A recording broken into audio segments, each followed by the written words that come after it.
আসসালামু আলাইকুম। 18 বাংলা গ্রামগঞ্জের খবরে সবাইকে স্বাগত জানাচ্ছি। আমি ওয়াহিবা রাইয়ান। শুরুতেই বিআরবি কেবল সংবাদ শিরোনাম। চরম অযত্ন আর অবহেলায় পড়ে আছে নারায়ণগঞ্জে মুক্তিযুদ্ধের স্মৃতি স্তম্ভগুলো। দিবস কেন্দ্রিক পরিষ্কার পরিচ্ছন্নতা করা হলেও সারা বছর থাকে মাদকসেবীদের দখলে। এবং নানা আয়োজনে সারা দেশে পালিত হচ্ছে আন্তর্জাতিক নারী দিবস।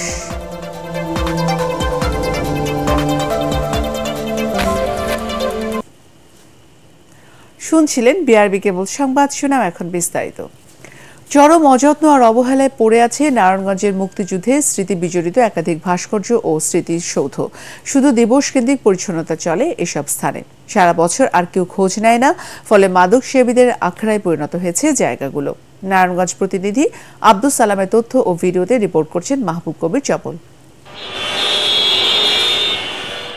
1971 সালে মহান মুক্তিযুদ্ধের শুরুতে নারায়ণগঞ্জের মাসদাইর এলাকায় পাকিস্তানি বাহিনীর বিরুদ্ধে প্রথম প্রতিরোধ গড়ে তোলেন মুক্তিযোদ্ধারা। এতে শহীদ হন 3 জন। স্বাধীনতার পর এখানে স্মৃতিস্তম্ভ নির্মাণ করে নারায়ণগঞ্জ সিটি কর্পোরেশন। পাশাপাশি চাষাড়া বিজয় স্তম্ভ, পঞ্চবটি মুক্তিযুদ্ধ স্মৃতিফলক, বক্তাবলী স্মৃতিসৌধ, শহরের 2 নম্বর রেলগেট, খানপুর, হাজীগঞ্জ সহ কয়েকটি স্থানে নির্মাণ করা হয় দৃষ্টিনন্দন ভাস্কর্য। কিন্তু অযত্ন আর অবহেলায় এসব এখন অপরাধীদের আড্ডাখানায় পরিণত হয়েছে, জানিয়ে ক্ষুব্ধ স্থানীয়রা। আমাদের মুক্তিযুদ্ধের ইতিহাস তুলে ধরার জন্য বিভিন্ন স্থানে শহরের স্তম্ভ তৈরি করা হয়েছে, সেগুলো আসলে রক্ষণাবেক্ষণের কারণে এগুলো এখন জরাজীর্ণ অবস্থায় রয়েছে। সেখানে দেখা যায় নেশাগ্রস্ত লোক এখানে বিরাজ করেন। একজন নাগরিক হিসেবে আমি মনে করি এগুলি সংরক্ষণে তাদের কোনো ব্যর্থতার কথা আমরা শুনতে চাই না। তারা যেন এটা সঠিকভাবে রক্ষণাবেক্ষণ এবং সংরক্ষণ করে। জেলা প্রশাসক জানান, একজন মুক্তিযোদ্ধার সন্তান হিসেবে তিনিও চান এসব জায়গায় সারা বছর তদারকি থাকুক, সেজন্য ব্যবস্থা নেয়ার আশ্বাস দেন তিনি। আমাদের এই মুক্তিযুদ্ধ কেন্দ্রিক যে ভাস্কর্যগুলো আছে, আমরা সেগুলোকে যথাযথভাবে সংরক্ষণের উদ্যোগ গ্রহণ করেছি। আমরা ইতিমধ্যেই জেলা পরিষদ থেকে কয়েকটি প্রজেক্ট, বিজয় স্তম্ভ সহ আরও কয়েকটি প্রকল্প গ্রহণ করেছি, যাতে সারা বছর এগুলোকে সুন্দরভাবে সংরক্ষণ করা যায়। মুক্তিযুদ্ধের ইতিহাস জানতে এসব স্থাপনা তরুণ প্রজন্মের জন্য গুরুত্বপূর্ণ ভূমিকা রাখবে বলে মনে করছেন স্থানীয়রা। মাহবুব কবির চপল, ATN বাংলা। যশোরে Addin Sakina women's medical college ও আদ্দিন নার্সিং ইনস্টিটিউটের শিক্ষার্থীদের মাঝে মেলবন্ধন তৈরির লক্ষ্যে এক ব্যতিক্রমধর্মী ইফতার মাহফিল অনুষ্ঠিত হয়েছে। এই মাহফিলে শিক্ষার্থী, ডাক্তার ও নার্সদের মাঝে সম্পর্ক যেমন দৃঢ় করবে, তেমনি পড়াশোনা ও কাজের ক্ষেত্রে উৎসাহ পাবেন সবাই, এমনটাই মনে করে শিক্ষার্থীরা। যশোর থেকে তামান্না ফারজানার পাঠানো তথ্য, ছবি নিয়ে রিপোর্ট, জানাচ্ছেন তামান্না জেনিফার।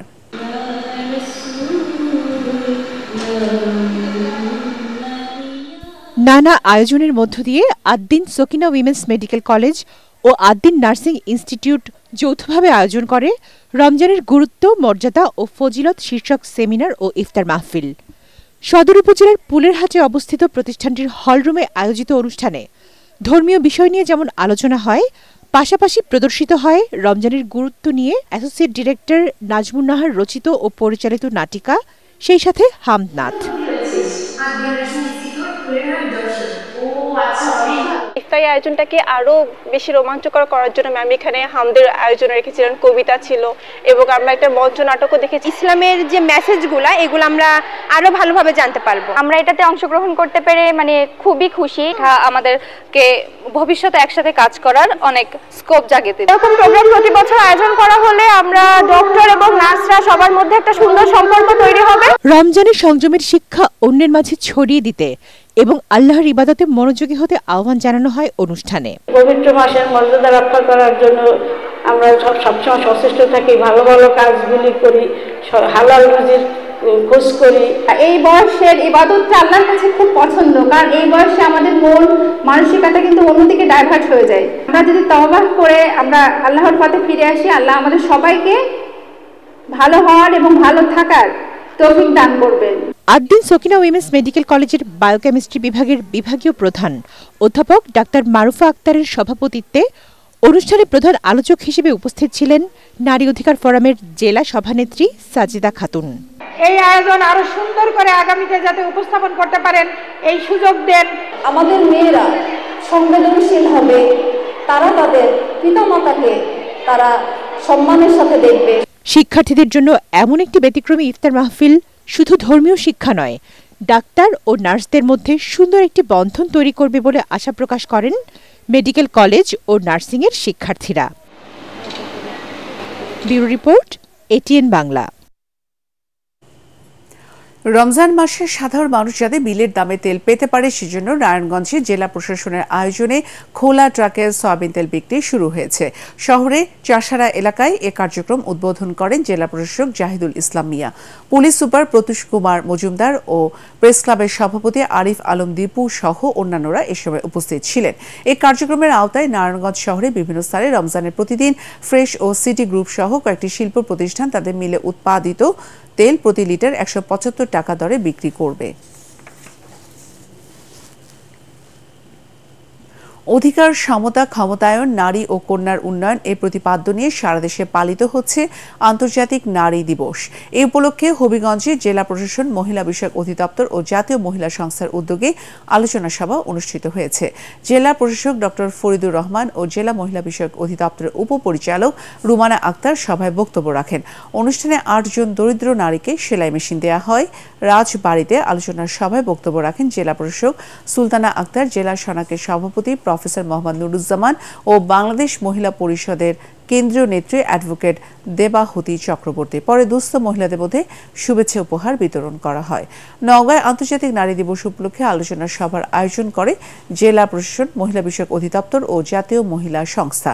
অতিরিক্ত জেলা প্রশাসক সোহেল রানা, জেলা মহিলা বিষয়ক কর্মকর্তা আমেনা খাতুন ও প্রেস ক্লাবের সভাপতি রায়হান আলম সভায় অন্যান্যের মধ্যে বক্তব্য রাখেন। চুয়াডাঙ্গায় আলোচনার সভায় অন্যান্যের মধ্যে বক্তব্য রাখেন জেলা প্রশাসক জহিরুল ইসলাম, মহিলা বিষয়ক অধিদপ্তরের উপপরিচালক মাকসুরা জান্নাত ও বৈষম্য বিরোধী ছাত্র আন্দোলনের চুয়াডাঙ্গা জেলা শাখার আহ্বায়ক আসলাম হোসেন অর্ক। কুমিল্লার নাঙ্গালকোট উপজেলার মকরবপুর আমজাদ মার্কেট আইডিয়াল একাডেমির উদ্যোগে অভিভাবক সুধী গুণীজন সম্মাননা ও ইফতার মাহফিল অনুষ্ঠিত হয়েছে। অনুষ্ঠানের প্রধান অতিথি ছিলেন কুমিল্লা দক্ষিণ জেলা বিএনপির যুগ্ম আহ্বায়ক ও নাঙ্গলকোট উপজেলা বিএনপির আহ্বায়ক নজির আহমেদ ভুইয়া। অন্যান্যের মধ্যে বক্তব্য রাখেন উপজেলা বিএনপির সদস্য সচিব আনোয়ার হোসেন নয়ন, বিএনপি নেতা খালেদ বিন মমতাজ ও উপজেলা ছাত্রদল নেতা আব্দুল মোমিন।